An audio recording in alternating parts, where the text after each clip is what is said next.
Usipokuwa makini, hichi kitu kinaweza kukutokea usipozingatia mambo haya.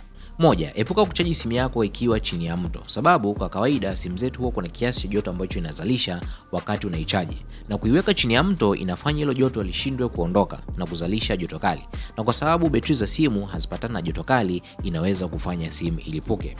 Mbili, kuwa makini sana na fast charger za bei rahisi, haswa zile ambazo zinauzwa na mamachinga, sababu chaja nyingi za bei rahisi hazijakidhi vigezo vya usalama na zinaweza zidisha umeme na kufanya simu ilipuke.